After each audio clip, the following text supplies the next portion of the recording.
Continuamos nuestro estudio de la introducción a la teología y del tema de las fuentes de la teología. Ya vimos un poco, muy panorámicamente, la fuente principal, la fuente primaria, la fuente autoritativa, las escrituras. Desde la perspectiva evangélica, esa es la fuente principal. Pero hemos dicho que no es la única. Hoy vamos a ver la segunda fuente. En el orden que lo estamos viendo, no es tanto orden de la primera es la primera, ahí no hay. Las demás, bueno, pueden ir en cualquier orden, pero históricamente hablando, esta que vamos a hablar es la que más se ha usado, que es la tradición. Y vamos a hacer una distinción entre dos tipos de tradición. Y luego vamos a explicar, ¿no? Yo le llamo a una tradición con T mayúscula y a otra tradición con T minúscula. Es una forma de entenderlo. La tradición con T mayúscula, ¿a qué me refiero con tradición con T mayúscula? Bueno, es aquello que identifica a la iglesia cristiana desde los tiempos antiguos y que es parte de la herencia de todos los cristianos. Me refiero a aquello de lo cual todos nosotros somos parte, no importa de qué grupo somos, de qué tradición eclesiástica somos, no importa si somos evangélicos, si somos católicos, si somos de las iglesias ortodoxas, orientales. Hay ciertas cosas que son comunes históricamente hablando, que han estado ahí todo el tiempo y que siguen con nosotros, aunque muchas veces nosotros no estamos conscientes de eso. Especialmente el mundo evangélico no está consciente de eso. El mundo católico sí más, porque para ellos esta es una cuestión muy importante. Y vamos a hablar de la tradición desde la Iglesia Católica. La tradición con T minúscula es lo que identifica a un grupo en particular. En el mundo evangélico puede ser una denominación, una iglesia local o algo que identifica a una región, iglesias en una región, cosas más concretas, específicas, que serían algo más pequeño, digamos, más localizado, más específico, relacionado con un grupo en particular. Así uno puede hablar de que en esta iglesia tenemos la tradición tal o cual, mientras que en otras iglesias tienen otras. ¿Qué papel juega eso? Todo esto, la tradición con T mayúscula y tradición con T minúscula, ¿qué papel juega en el proceso de hacer teología? Bueno, veremos que sí, ambas funcionan. Una tiene más peso que la otra, por supuesto, pero de todas maneras funcionan. Veremos algo de eso en el proceso. Ahorita vamos a estudiar el concepto en la Iglesia Católica. ¿Por qué hacemos eso? Por varias razones. Una es porque la Iglesia Católica Romana tradicional, así se conoce, es la Iglesia tradicional, así decimos, ¿no? Es una forma de denominar a la Iglesia Católica. Pero tiene el concepto de tradición como un concepto teológico fuerte.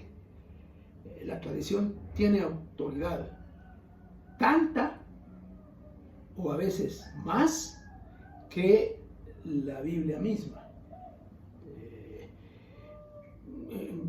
¿En qué sentido? ¿Dónde se ve? ¿Cuáles serían esos elementos? Para empezar, nosotros como evangélicos o como gente sencilla, digamos, sin mayor conocimiento, cuando oye la palabra tradición automáticamente piensa en las prácticas y las costumbres, las cosas que hemos hecho por tiempo, la tradición en la familia, la tradición en la escuela, la tradición en el barrio, en la colonia, en una cultura, en otra cultura, y pensamos en las prácticas, las costumbres, las cosas que se hacen. Y eso es cierto, pero esa es apenas una parte de lo que el concepto teológico tradición significa en la Iglesia Católica. El concepto teológico tradición es mucho más que eso. ¿Qué es?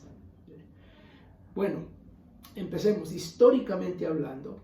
la Iglesia Católica reconoce autoridad a, por ejemplo, los escritos de los padres de la Iglesia, los primeros siglos de la Iglesia. Los escritos de esos personajes son autoritativos, tienen peso para hacer teología. Se les estudia y se les respeta y se les toma en cuenta. Así ha sido a lo largo de la historia. Nosotros, como evangélicos, no hemos tenido un estudio tan cuidadoso, tan especial de esto. Estudiamos la historia de la Iglesia, pero la estudiamos de una manera muy genérica, como datos, información, personas, lugares. Pero en la Iglesia Católica se estudia con un propósito más serio, más formal, pensando en que ahí hay cosas que sirven para la elaboración y han servido para la elaboración doctrinal. Otro elemento son los decretos de los concilios, los primeros concilios, especialmente los primeros siglos de la Iglesia.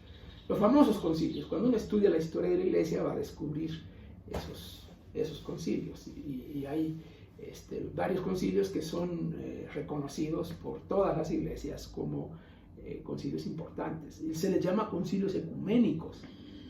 Yo sé que la palabra ecuménico suena así un poco mal para los evangélicos, pero en este caso ecuménicos significa los concilios cuando la iglesia era una sola, esos primeros siglos. Los decretos de esos concilios, las resoluciones que esos concilios dieron, la Iglesia Católica los considera autoritativos. Luego los credos históricos, son también producto de los concilios, pero esos son documentos especiales, son una declaración especial, una declaración de fe, una doctrina explicada específicamente. Y hay varios de esos credos, pero sobresalen dos. El credo de Nicea, que es un credo trinitario que explica la Trinidad, y el credo de Calcedonia, que es un credo cristológico que explica la persona de Cristo. Esos dos credos son reconocidos por todas las iglesias reconocen esos dos credos.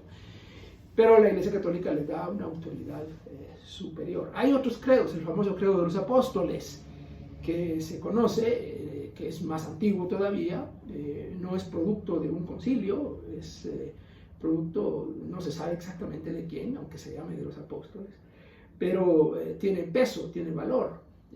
Las iglesias católicas y iglesias protestantes históricas reconocen el credo de los apóstoles, lo usan en su culto, en la liturgia. Las iglesias evangélicas nuestras no. Asociamos el credo de los apóstoles con la iglesia católica. Y bueno, sí, es parte de verdad en eso. Luego las bulas y las encíclicas papales, aquí ya entramos puro lo católico. Lo que los papas escriben y dicen en sus declaraciones oficiales, eso tiene autoridad. Las declaraciones del magisterio de la Iglesia. El magisterio de la Iglesia es un concepto importante. Son los que determinan la doctrina, digamos. Son los obispos que se reúnen para tratar asuntos específicos de doctrina. A eso se le llama magisterio de la Iglesia. Y por último están las prácticas y las costumbres de la religiosidad popular. Las procesiones, las fiestas patronales, lo que se hace para Semana Santa, lo que se hace para Navidad, las posadas, las cosas que tienen que ver, por ejemplo, con María y las prácticas marianas de la Iglesia, vienen más que todo de las costumbres. Después se convierten en una doctrina, en un dogma de la Iglesia, pero nacen de prácticas, ¿no? Lo que se hace el Día de los Muertos, lo que se hace en las fiestas y en las celebraciones, todas esas prácticas y costumbres también llegan a establecer una cierta autoridad. Por eso es que no es fácil cambiarlas, ¿no?